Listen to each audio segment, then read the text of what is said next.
உலகெங்கும் வாழும் தமிழர்களின் ஒப்பற்ற தலைவர், இந்தியர்களின் ஒப்பற்ற தலைவர் பாரத பிரதமர் நரேந்திர மோடி அவர்கள் 3 முறை குஜராத்தினுடைய முதல்வர், 3வது முறை பாரதத்தினுடைய பிரதமராக தொடர வேண்டும் என்பதற்காக நெல்லை சீமைக்கு வருகின்ற மாண்புமிகு பாரத பிரதமர் நரேந்திர மோடி அவர்களை வருக வருக என வரவேற்பதோடு, பிரதமர் அவர்களே, நீங்கள் நெல்லைக்கு வருகிறீர்கள் என்று தெரிந்தவுடனே இன்றைக்கு உதயம் சூரியன் கூட இன்றைக்கு அஸ்தமித்திருக்கிறான்.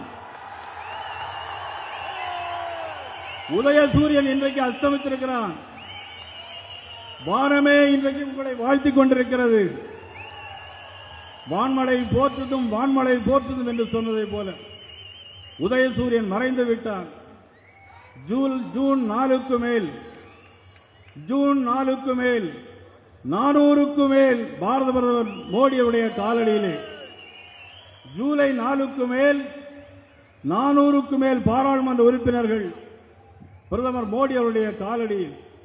நிச்சயமாக நான் சொல்லுகிறேன், இந்த பாராளுமன்ற தேர்தல் முடிந்த பிறகு உதயசூரியன் எப்படி இன்று மறைந்ததோ அதே போல ஜூன் 4க்கு மேல் சூரியன் மறையும் என்பதை இந்த நேரத்தில் சொல்லு. ஜெய் ஸ்ரீராம், ஜெய் ஜெய் ஸ்ரீராம். நான் சொல்றது அப்படியே திருப்பி சொல்லுங்க. Her her Modi, her her Modi, हमारा मोदी, हमारा मोदी, हमेशा मोदी, हमेशा मोदी. நன்றி, வணக்கம்.